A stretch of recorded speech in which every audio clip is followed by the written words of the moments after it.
حضرت بابا گنج شکر رحمتullah علیہ اور ایک فاحشہ عورت جس کی خاطر آپ نے اپنی آنکھ پھوڑ دی۔ آئیے آپ کو سناتے ہیں ایک ایسا عجیب و غریب واقعہ کہ جس کو سن کر آپ کے علم میں اضافہ ہوگا۔ تو سبق حاصل کرنے کے لیے آپ نے اس واقعہ کو آخر تک لازمی دیکھنا ہے۔ ایک عظیم بزرگ بابا فرید الدین مسعود گنج شکر رحمتullah علیہ اپنے دور کے بہت بڑے بزرگ رہے ہیں۔ آپ کا شجرہ نسب رسول اکرم صلی اللہ علیہ وآلہ وسلم کی دعاؤں کے صبر میں مسلمانوں کے خلیفہ دوم امیر المومنین حضرت عمر فاروق رضی اللہ تعالی عنہ سے ملتا ہے۔ ملتان میں آپ پیدا ہوئے اور پھر علم دین کے لیے دوسرے اولیاء کی طرح آپ نے بھی سفر شروع کیا۔ حضرت بختیار کاکی رحمتullah علیہ آپ کے روحانی استاد رہے۔ یہ سن 620 ہجری کا واقعہ ہے۔ ایک بار پرقیامت دلی کے آخری دور میں حضرت بابا فرید گنج شکر رحمتullah علیہ کو حضرت قطب الدین بختیار کاکی رحمتullah علیہ کی خدمت کا موقع ملا، اور یہ آپ کی خوش نصیبی تھی کہ آپ اپنے استاد گرامی اپنے روحانی باپ حضرت بختیار کاکی رحمتullah علیہ کو عشاء اور فجر کا وضو کروایا کرتے تھے۔ صبح ہوتے ہی آپ حضرت کے لیے پانی گرم کرتے، ان کو وضو کرواتے اور ان سے فیض و برکت پاتے۔ سب کچھ تو مل رہا تھا، علم کی دولت، سکون کی دولت۔ جوانی میں سیر سپاٹے چھوڑ کر آپ تو منزل کی تلاش میں تھے۔ راستہ حق کا تھا جس کو آپ نے چن لیا تھا۔ اپنے استاد کی خدمت کر کے بابا صاحب کو بہت اچھا لگتا تھا۔ آپ خوشی خوشی سارے کام کرتے اور ڈیروں دعائیں سمیٹتے تھے۔ حضرت قطب الدین بختیار کاکی رحمتullah علیہ کی آپ پر نظر کرم تھی، اور جس جگہ آپ سب درویش عبادت کے لیے موجود تھے، یعنی جہاں پر آپ کی خانقاہ تھی، اس کے کچھ دور ایک بستی تھی جہاں پر تھوڑے بہت گھر تھے۔ ان میں ایک طوائف عورت کا بھی گھر تھا جو کہ بہت حسین تھی اور اپنے حسن کا جال پھینک کر لوگوں کو پھنسایا کرتی تھی۔ اسے پتا تھا کہ قریب ہی کچھ درویش لوگوں نے اپنا پڑاؤ ڈالا ہوا ہے اور وہ لوگ وہاں آ کر دین کی تبلیغ کر رہے ہیں، اسلام کو پھیلا رہے ہیں۔ اس کے دل میں خیال آیا کہ یہ لوگ اس طرح اسلام پھیلا کر باقی سب کو بھی مسلمان کر لیں گے، کیونکہ حضرت بختیار کاکی رحمتullah علیہ لوگوں کے دلوں کی دنیا بدل رہے تھے۔ بابا فرید رحمتullah علیہ جوان ہو کر بھی اتنی زیادہ عبادت کرتے کہ لوگ ان سے متاثر ہو کر دین اسلام کی طرف رجوع کر رہے تھے، توبہ کر رہے تھے، اور وہ لوگ جو فاحشہ عورت کے پاس جایا کرتے تھے وہ اس کے گھر پر جانا چھوڑ رہے تھے۔ اس لیے اس کو بہت غصہ آیا۔ اس نے کہا، میں ایسا نہیں ہونے دوں گی، ادھر درویش تو میرا کام بند کروا دے گا اور لوگ تو میری طرف دیکھیں گے بھی نہیں، پھر کیسے میری خوبصورتی کام آئے گی، کس طرح میں پیسہ کماؤں گی، میرا دھندا چوپٹ ہو جائے گا۔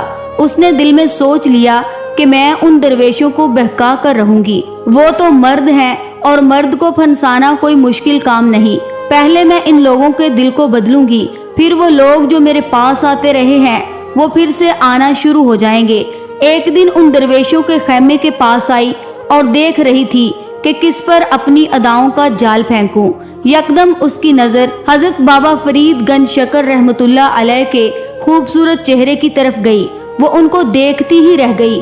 اس نے کہا، یہ تو بہت حسین نوجوان ہے، اس کو ہی اپنے بس میں کروں گی، آج تک میں نے اس جیسا نہیں دیکھا۔ وہ آپ کو دور کھڑی اشارے کرنے لگی، یعنی اپنے پاس بلانے لگی، اپنی خوبصورتی کا جال آپ پر پھینکنا چاہتی تھی۔ لیکن بابا فرید کسی کی طرف نظر اٹھا کر بھی نہیں دیکھا کرتے تھے۔ وہ بھی جوان تھے، لیکن اب تک اپنے نفس کے ہاتھوں آپ نے خود کو بیچا نہیں تھا، اور نہ ہی آگے آپ ایسا کرنے والے تھے۔ آپ تو اپنے پیر و مرشد کی خدمتوں میں لگے رہتے، اور وہ آپ سے بات کرنے کی بہت کوشش کرتی، لیکن آپ نے اس کی طرف دیکھا نہیں، نہ ہی اسے احساس دلایا کہ آپ اس کی طرف توجہ دے رہے ہیں۔ یہ ناممکن کام لگ رہا تھا۔ وہ ناکام ہو کر اپنے گھر لوٹ گئی۔ وہ غصے سے بولنے لگی کہ دیکھو، مجھ جیسی حسین دوشیزہ کو دیکھ کر بھی اس لڑکے نے مجھے دیکھا نہیں، اور مجھے بری طرح سے اس نے نظر انداز کر دیا۔ وہ میرے آگے پیچھے بھی نہیں آیا۔ یہاں تو میری ایک نظر پر لوگ اپنی جان دے دیتے ہیں، اور اس نے نظر اٹھا کر مجھے دیکھا ہی نہیں۔ اب دیکھنا میں کیا کرتی ہوں۔